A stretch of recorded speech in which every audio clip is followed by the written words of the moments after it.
What does it take for a person to vanish without a trace? A sudden disappearance in the dead of night? A misstep on a lonely road? Or something much darker, something that hides in plain sight, waiting for its chance to erase someone from history entirely?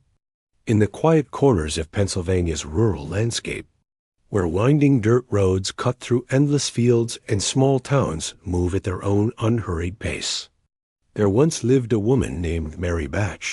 She wasn't famous. She wasn't powerful. But what happened to her would ripple through the community for decades. And even now, over a century later, it remains one of the region's most haunting mysteries. This is the story of Mary Bach, a woman whose death or murder, depending on who you ask, left behind a trail of fear, confusion, and unanswered questions. It's a story that begins in the calm of a small American town, but ends in a scene so chilling it still lingers in whispered local legends today. The year was 1909. At that time, life in rural Pennsylvania was simple but unforgiving. People rose with the sun, worked the land, and trusted their neighbors because they had to. Communities were tight-knit. Secrets didn't stay hidden for long.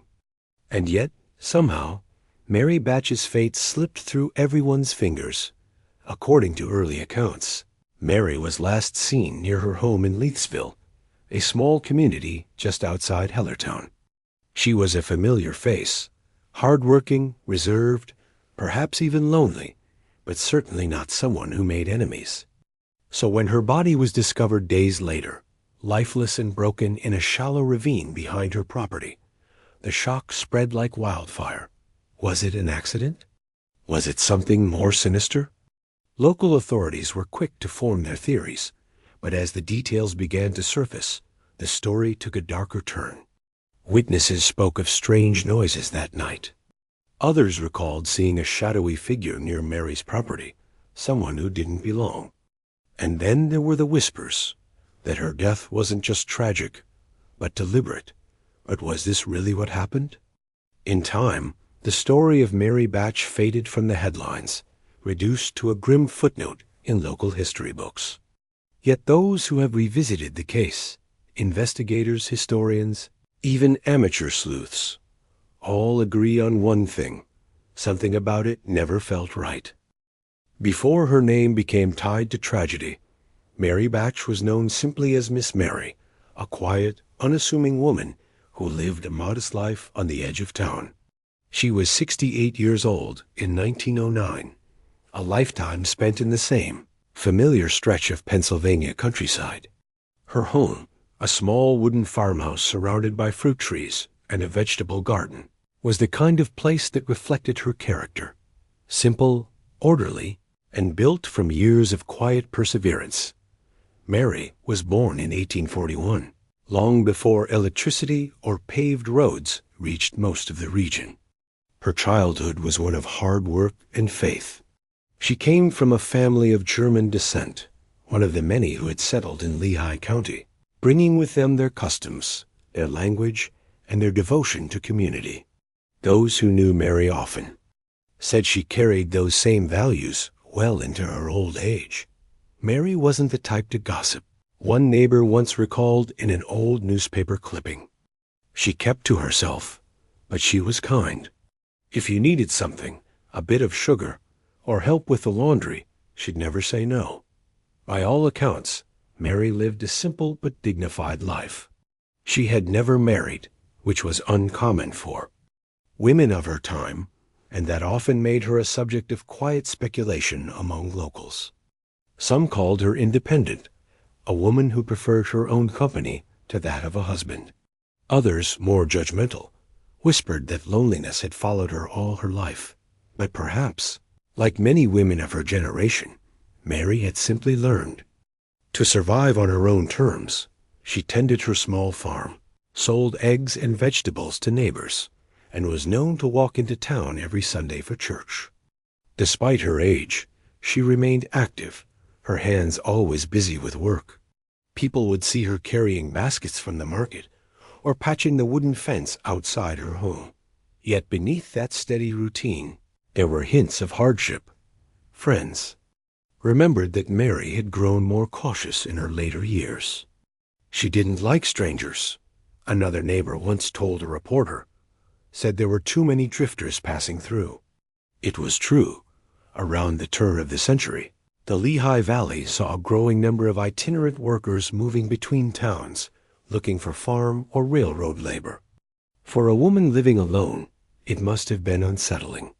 Some believed she had reason to be wary, that she'd once chased off a man who came to her door after dark, asking for food. Still, Mary never let fear rule her life. Those who knew her said she had a strong will, a stubborn sense of self-reliance that came from decades of fending for herself. Mary was tough, said one local historian. She wasn't rich, but she was proud. She didn't take charity, and she didn't trust easily. And perhaps that independence, that quiet strength, was what made her sudden death so chilling, because, by all appearances, Mary Batch was the least likely victim of foul play. She didn't mingle much, didn't have enemies, and her life was as predictable as the sunrise. The people of Leithsville saw her almost daily, walking the same paths, tending the same land. So when she vanished, it was impossible to believe that someone could harm her without anyone noticing. Was it possible that her solitude, the very thing that defined her, also left her vulnerable? In small towns, routine can be both a comfort and a curse. It tells people where you'll be, what time you'll pass the gate, when you'll blow out your lamp for the night. And if someone wanted to do you harm, that predictability could become the perfect opportunity. Whatever the truth was, Mary's quiet existence, the one she had spent nearly 7 decades building, was about to be shattered in a way no one could have foreseen, because soon the woman known for her kindness, her independence, and her simple, steadfast life would be found dead in a place no one expected. And from that moment on, the question that haunted everyone in Leithsville was no longer who was Mary Batch, but rather who could have done this to her. So tonight, we're going to dig deeper. We'll walk the same narrow paths she once did, uncover the theories, the suspects, and the haunting possibilities that still echo more than a century later. Because sometimes the most ordinary lives hide the darkest secrets. It was October 21st, 1909, a Thursday evening that began like any other in the quiet town of Leithsville, Pennsylvania. Autumn had settled in, and a crisp chill lingered in the air. The leaves had turned to shades of amber and rust, blanketing the winding roads that led past Mary Batch's small home. Inside, a thin wisp of smoke curled from her chimney, a sign that supper was cooking on the stove. Nothing seemed out of the ordinary. Mary had spent the day tending to her chores, feeding her hens, gathering firewood, and preparing preserves for the coming winter. Neighbors who saw her earlier recalled that she seemed well, perhaps a little tired, but in good spirits. To them, it was just another day in a long, uneventful life. But as the sun dipped below the hills and the first shadows of night crept across the valley, something changed. Around 7 p.m., several neighbors later reported hearing a faint noise, like a cry, quickly muffled by the wind. It came from Mary's direction, but in rural Pennsylvania at that time, strange sounds were common. Dogs barked, owls hooted, and the wind often played tricks on the ears. Most dismissed it, and yet, as one neighbor would later recall, there was something about that sound, something sharp, like someone calling out, and then nothing. No one went to check. Inside her small wooden house, Mary was likely preparing for bed. Her oil lamp would have cast a dim, flickering glow across the single room. She lived alone, so the smallest sound, the creak of a floorboard or the rustle of the wind outside, would have been enough to catch her attention. At some point that night, someone approached her door. Who they were, or what they wanted, has never been fully determined. Some said it was a drifter, one of the many transient workers who passed through the area looking for shelter or food. Others believed it was someone Mary knew, someone she might have trusted enough to let inside. But what we do know is this. By morning, Mary Batch was dead. Her body was discovered by a neighbor, Mrs. Charles Mees, who stopped by to check on her after noticing something strange. The smoke from Mary's chimney, which usually rose steadily through the morning hours, had stopped. The house was eerily silent. When Mrs. Mees knocked on the door, there was no answer. She peered through the small kitchen window and saw something that made her stomach drop. The chair was overturned. A lamp lay broken on the floor, and near the fireplace, something or someone was lying still. Moments later, the neighbor rushed for help. Within the hour, several townsfolk had gathered at Mary's home. They entered cautiously, calling her name. What they found would haunt them for the rest of their lives. Mary Batch was lying on the floor near her stove. Her head bore the marks of a violent blow, one delivered with enough force to crush bone. Nearby, a blood-stained club lay on the ground. It was likely a piece of firewood, the same kind she kept stacked by her stove for kindling. There were no signs of a struggle beyond that single act of violence. The cupboards remained untouched. Money was found in her purse. Her possessions were in order. Whatever had happened, it didn't seem to be robbery. So, if it wasn't theft, what was it? Could it have been rage? Revenge? Or something else entirely? Something far more personal? As word of the murder spread through Leithsville, disbelief turned to fear. People locked their doors earlier that night. Candles burned in windows, as if to ward off whatever darkness had descended upon their small community. Because for the first time in living memory, someone had been murdered in their midst, and not just anyone, but Mary Batch, the quiet, kind woman who had lived her entire life without making enemies. As investigators arrived to examine the scene, one detail became painfully clear. Mary had likely known her killer. There were no signs of forced entry. The latch on the door was still in place, and her lamp had been lit when she was struck, suggesting she wasn't taken by surprise. She must have let them in. But who could it have been? And why? Could anyone have predicted what was about to happen that night?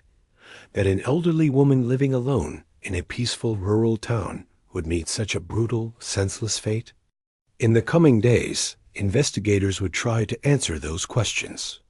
But as they would soon discover, the closer they looked, the stranger the story became, because hidden beneath the surface of Mary Batch's simple life was a secret that no one, not even her closest neighbors, could have imagined.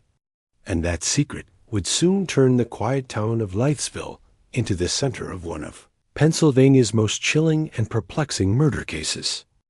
When word of Mary Batch's murder spread through Leithsville, it felt as though a heavy fog had fallen over the town. People whispered her name in hushed tones, glancing nervously toward the small home where she'd lived for decades. A house that once smelled of baked bread and wood smoke was now cordoned off by deputies, its doorway marked by the shadow of violence. The first on the scene that morning were Constable John Rutch and Deputy Coroner Dr. J.O. Seep, summoned by the neighbors who had found Mary's body. According to reports, the scene was grim but strangely quiet. There were no signs of struggle beyond the pool of blood near the stove. Mary's body had already gone cold. Dr. Seep noted that her death had likely occurred the night before. Between 7:30 and 8 p.m., the blow that killed her was singular, powerful, and deliberate. There were no defensive wounds on her hands or arms, meaning Mary never saw it coming. The investigators began to comb through her small house, taking note of every object. Her purse still contained coins. Her cupboards were full. The door had been latched from the inside, though not locked, something that puzzled them. How had the killer entered? And more importantly, how had they left? Neighbors gathered outside, their faces pale beneath their hats and scarves. Many of them had known Mary for years. She was quiet, polite, and generous, a woman who gave freely to the church and who often helped her neighbors during harsh winters. Why would anyone hurt Mary? One neighbor was overheard saying, "She didn't have an enemy in the world." But in small towns, fear spreads quickly, faster than truth. By midday, news of the murder had reached Bethlehem, and soon after, Allentown, where newspapers picked up the story. The headlines called it the Leithsville tragedy, the shocking killing of an elderly woman in her own home. Within hours, the quiet farming town had become a spectacle, with strangers passing through just to glimpse the scene of the crime. The coroner's inquest began almost immediately. Witnesses were called, statements were taken, and the investigation turned up a chilling detail: footprints leading away from Mary's home. They were large men's boots, and they led toward the woods that bordered the property. The prints stopped abruptly near a shallow stream, where the ground grew rocky. Had the killer escaped through the woods? Or was this another false trail? Deputies followed the tracks, searching for any clue. They scoured the banks, overturned stones, and dragged the nearby creek. But the murderer or murderers had vanished. That night, the entire town seemed to hold its breath. Doors that were once left unlocked were now bolted shut. Curtains were drawn tight. Children were kept inside after dusk. The Bach murder, as it came to be known, had shattered something deeper than peace. It had broken the illusion of safety. The people of Leithsville realized that evil didn't always wear the face of a stranger. Sometimes it looked a lot like the man who waved to you from across the field. Constable Rutch began questioning everyone who had been near Mary's home that week. One name came up more than once: Charles Collins, a local laborer known to do odd jobs for Mary. He was seen near her house the day before the murder, splitting wood. Another was John Keller, a farmhand who had quarreled with her months earlier over payment for work. But even as suspicions grew, something didn't add up. There were no signs of forced entry, and nothing of value had been taken. Whoever killed Mary had done so with precision, almost as if they knew exactly when to strike and exactly where to hit. Rumors began to swirl. Some whispered that Mary had discovered something she wasn't supposed to, a secret about someone in town. Others claimed she'd been the victim of a robbery gone wrong, and the killer had fled before finishing the job. But perhaps the most unsettling theory came from those who knew her best, that Mary may have opened her door that night willingly, believing she was speaking to a friend. By the week's end, her small house had become a landmark of dread. Curious onlookers came by in carriages to see where the old widow was murdered. Children were told to stay away from the lane, and for months, people avoided walking past it after sunset. Newspapers in Pennsylvania and even neighboring states published updates, each headline more dramatic than the last. "Elderly woman slain in her sleep," read one. "Mysterious death baffles authorities," said another. The press turned Mary's tragedy into a spectacle, and yet the investigation itself seemed to stand still as her body was laid to rest in the Lower Saucon churchyard. The crowd that gathered was unusually large. Some came to mourn. Others came simply to stare. The pastor who spoke at her funeral summed up the town's unease with one quiet sentence: "Evil has passed through our doors, and it has not yet left." In the days that followed, a strange silence fell over Leithsville. Even the sound of church bells seemed hollow. The familiar rhythms of life, the morning greetings, the laughter of children, the hum of wagons along the road, all felt subdued. The town that once felt safe was now cloaked in fear, and as investigators pressed forward, one chilling realization began to sink in. The person who had killed Mary Bach might not have been far away at all. Perhaps they were still there, walking among the townsfolk, pretending to grieve, hiding in plain sight. But if that was true, then who could it be? And why Mary? Those questions would guide investigators into one of the strangest and most haunting criminal investigations Pennsylvania had ever seen.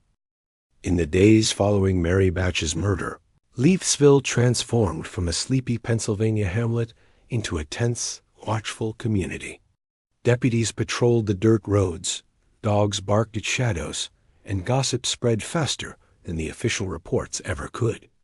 The investigation began immediately, though in 1902, police procedure was far from what we know today. There were no fingerprint databases, no DNA analysis, and no advanced forensic science to lean on. What they had instead were footprints, intuition, and rumor. Constable John Rutch and Deputy Coroner Dr. Seep led the initial inquiry. Their first step was to trace the large boot prints found near Mary's home. Impressions, leading from the back door toward the creek. The prints were distinct, heavy, and deep, likely belonging to a man of considerable size.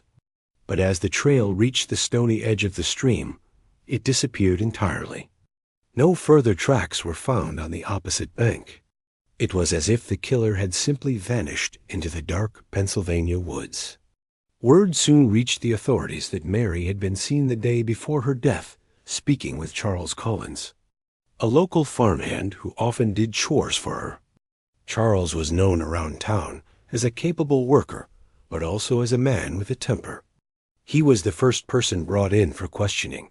When interrogated, Charles appeared nervous but cooperative. He admitted that he had split wood for Mary that afternoon, but insisted that he had left before sunset and had nothing to do with the murder. Several neighbors claimed to have seen him walking toward his home around that time. His boots, however, were of particular interest. They were large, roughly matching the prints near Mary's house. But when the investigators pressed further, they realized something strange. The heel pattern on Charles's boots didn't match perfectly. The spacing was slightly off, as though the prints near Mary's house had come from an older, worn-out pair. Could he have borrowed someone else's boots? One deputy asked. Or was someone trying to make it look like he'd been there? Without solid evidence, they couldn't hold him. Charles was released, though his reputation in town was forever tarnished. From that day forward, people watched him differently, as if guilt could somehow cling to a man even when the law had let him go. The next suspect came unexpectedly. A peddler by the name of Henry Rice had been traveling through Leithsville around the time of the murder, selling kitchenware door to door. He was described as middle-aged, quiet, and rough around the edges, a stranger in a place that didn't welcome strangers easily. According to some locals, Henry had knocked on Mary's door earlier that week, trying to sell her a new set of pans. She declined. Days later, when the murder took place, Henry was gone. He had moved on to another county. Investigators tracked him down and questioned him, but he denied even being in Leithsville the night of the murder. His alibi, staying overnight at a farmhouse miles away, was supported by 2 witnesses. Still, rumors persisted that a traveling salesman had been responsible for Mary's death. As more theories emerged, the investigation took an unsettling turn. The coroner's inquest revealed that Mary's skull had been fractured by a single, clean blow, possibly from a blunt tool such as a hammer or an iron bar. Yet none of those items were missing from her home. Whatever weapon had been used, the killer had taken it with them. To many, this suggested premeditation. The murder wasn't an act of rage. It was planned. Then came another piece of information that deepened the mystery. A neighbor named Mrs. Susan Miller, who lived just a few hundred yards from Mary's house, recalled seeing a light flickering in Mary's kitchen window around 8 p.m., followed by a brief shadow moving past the curtain. She assumed it was Mary stoking her stove, but later realized it might have been someone else inside her home. The sheriff's department questioned Mrs. Miller multiple times, hoping for more detail, but her story never changed. "I saw a shape," she said softly. "Tall, maybe a man. But I can't be sure." That vague recollection was the last eyewitness account anyone had. Still, whispers persisted that Mary's death might have been connected to money. Despite her modest lifestyle, some townsfolk believed she had quietly saved a substantial amount over the years, perhaps even kept it hidden in her home. When investigators searched, they found a small tin box containing $30 untouched. But there were signs that drawers had been rifled through. Could it be that the killer was searching for something they never found? Or was that theory merely a distraction from a more personal motive? Attention eventually turned toward John Keller, the farmhand who had argued with Mary months earlier about payment for labor. The disagreement had been public, and Keller had been overheard saying that the old woman would pay one way or another. When confronted by deputies, Keller dismissed it as a harmless remark made in frustration, but the sheriff wasn't convinced. Keller's boots were examined, smaller than the prints near Mary's home. He claimed he'd been at a friend's barn that night, playing cards. 4 men confirmed it. Reluctantly, he was cleared. As the weeks dragged on, frustration grew. Every lead seemed to collapse under the weight of doubt. The papers began to mock the investigation, calling it a Keystone farce. Reporters suggested the killer might have been someone within the town itself, someone the police were too afraid to accuse. Privately, Constable Rutch began to wonder the same thing. He re-examined Mary's relationships, looking for cracks in the image of a kind, church-going woman. But nothing surfaced. No jealous lovers, no bitter family disputes, no hidden secrets. Just an elderly woman who'd lived a quiet, predictable life until someone decided to end it, and that was what haunted him most. There was no clear motive, no obvious suspect, no confession. Just silence. A year later, the case of Mary Batch was officially declared unsolved. The reward offered by local officials, $50 for any information leading to an arrest, went unclaimed. In the end, the investigation revealed more about the fears of a community than the identity of a killer. People had turned on one another, searching for a face to blame. But beneath the surface of suspicion and grief, one question remained. Did the evidence truly point to anyone at all? Or had the real killer, the one who took Mary's life that quiet winter night, simply walked away, lost forever to time and shadows? When the case of Mary Batch finally reached the courtroom, the air was thick with tension. Newspapers had already painted the story in shades of horror and fascination. To the public, this wasn't just another local crime. It was a moral lesson, a tragic symbol of how evil could hide behind familiar faces.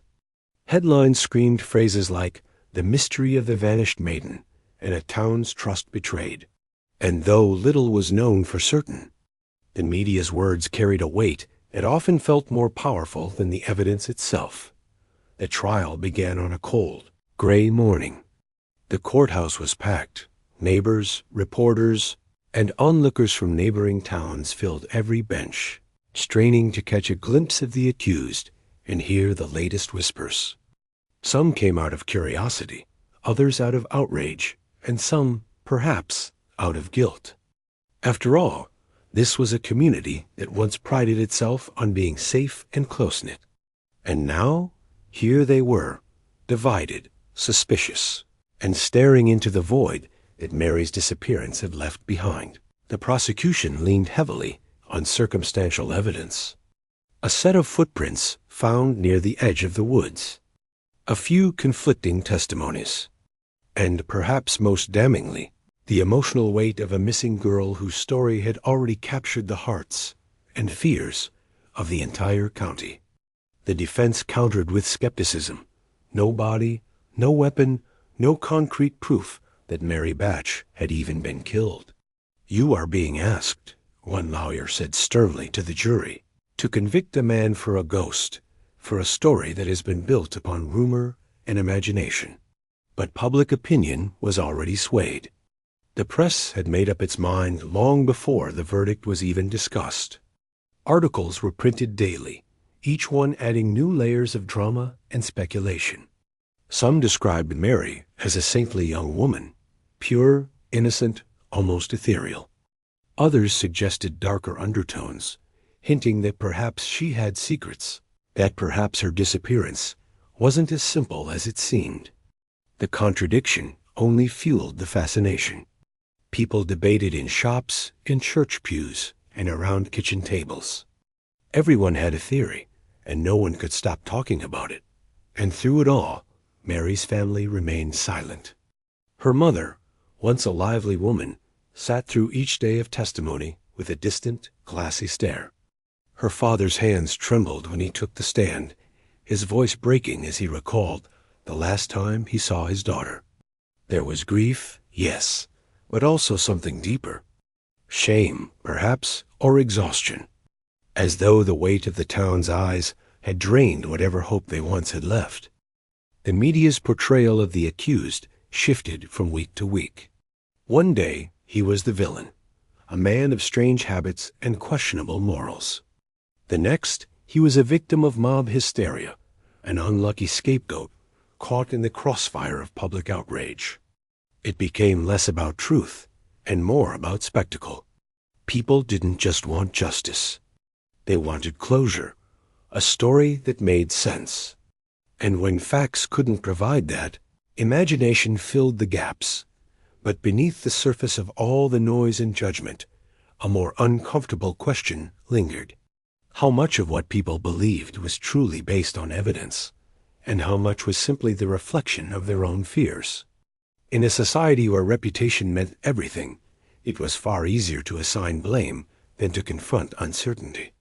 Perhaps what shocked people most, one journalist later wrote, wasn't just the crime, but what it revealed about us, about how quickly we turn tragedy into entertainment, and doubt into accusation. As the trial drew to a close, the jury's decision hung heavy in the air. There were no dramatic confessions, no stunning revelations, just silence. The accused was acquitted, not because he was proven innocent, but because there wasn't enough to prove him guilty. It was a verdict that satisfied no one. The crowd left the courthouse murmuring uneasy. For while the law had spoken, the mystery had not been solved. Reporters scrambled to find new angles. Some declared the verdict a miscarriage of justice. Others saw it as the failure of a flawed system. But beneath all the words, all the ink spilled across the pages, one truth remained constant. Mary Bach was still missing. And as time passed, the frenzy faded. The newspaper headlines grew smaller. The reporters moved on to new stories. But in the town where it all began, the echoes of her name lingered years later. People would still recall the trial as a turning point, the moment when trust was shattered, when innocence gave way to suspicion.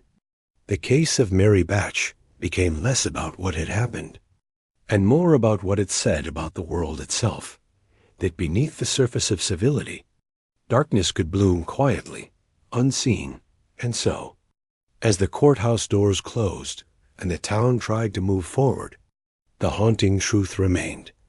No verdict could bring Mary back, and no amount of speculation could fill the silence she left behind. When the gavel struck its final echo in that old courthouse, it felt like an ending. But in truth, it was only the beginning of something far more haunting, a silence that would stretch across decades. Mary Bach's name faded from headlines, but never from memory. In quiet corners of the town, her story continued to live, whispered in grocery aisles, passed down in families, and murmured around campfires as both a warning and a mystery. Because despite the trial, despite the endless theories, one question had never been answered. What really happened to Mary Bach? The police files grew dusty over the years, stacked neatly in boxes marked Unsolved. Yet inside those folders lay fragments, strange, unconnected details that refused to make sense. A set of boot prints that didn't match any suspect.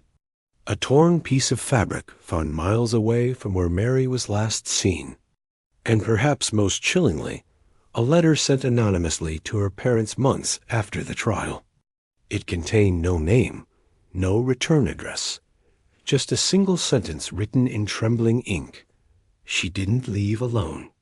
Could it have been a cruel prank, born from the hysteria that gripped the town? Or was it a confession, buried beneath the weight of fear? No one knew.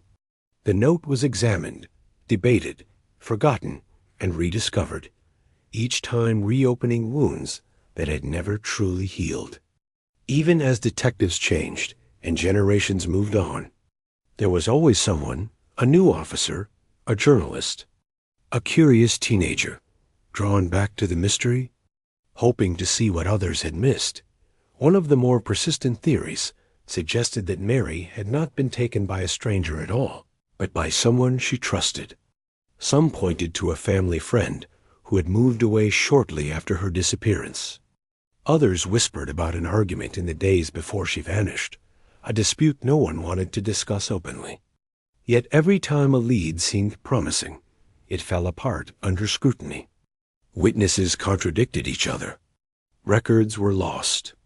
And time, that cruelest of accomplices, washed away what little evidence might have once existed. There were even those who believed Mary had run away, driven by reasons no one could imagine. But that theory never sat well with the townsfolk who had known her. She loved her family too much, one neighbor recalled years later. Mary wouldn't have left them, not like that. And still, as impossible as it seemed, no trace of her was ever found. No bones, no belongings, nothing. As if she had simply stepped out of existence. Over time, the legend of Mary Bach became almost ghostly. Locals claimed to see her figure wandering near the old mill road, or hear faint singing near the woods where she was last seen. Rational minds dismissed it as superstition, the mind's way of giving shape to grief. But for others, those stories held truth. Because in a town that once prided itself on knowing everyone, the idea that someone could simply disappear without a trace was too much to bear. As decades passed, the world changed. New crimes, new tragedies, and new mysteries replaced the old ones. Yet Mary's case remained different, not because of its brutality, but because of its emptiness. There was no resolution, no closure, just a blank space where a young girl's life should have continued. And in that void, imagination took root. Some modern investigators have revisited the case, using new forensic tools and digital databases. They've traced descendants, compared DNA, analyzed handwriting samples, but nothing definitive has ever emerged. Every path seems to loop back into the same fog of uncertainty. It's as though the truth itself refuses to be found. But maybe that's what makes this story endure. Not every mystery is meant to be solved. Some linger like shadows, reminders of how fragile human understanding can be. When we lose someone without answers, we don't just lose them physically. We lose part of our belief in order, in reason. The case of Mary Bach reminds us of that sometimes even the most careful investigations can end with silence, and so the town continues to live under her name's quiet echo. The woods still stand where she vanished, older now, but just as still. The homes have changed, the people too, but every so often, someone will mention her at a dinner table, in a school lesson, in the hushed tones of local folklore. And for a moment, it feels like she's there again, the girl whose story never found an ending, perhaps. Somewhere out there, the truth does exist, buried beneath time, lost in an unmarked grave, or locked away in someone's conscience. But for now, it remains hidden, as though the world itself has chosen to keep her secret.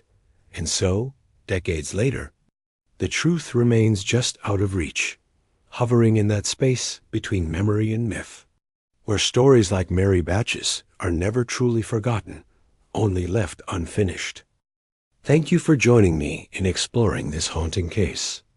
Have you heard of Mary Bach before, or do you have your own thoughts about what might have happened? I'd love to hear your perspective in the comments below. If you found this story compelling, consider subscribing for more quiet, haunting investigations into forgotten crimes, stories that time tried to bury, but that still deserved to be told.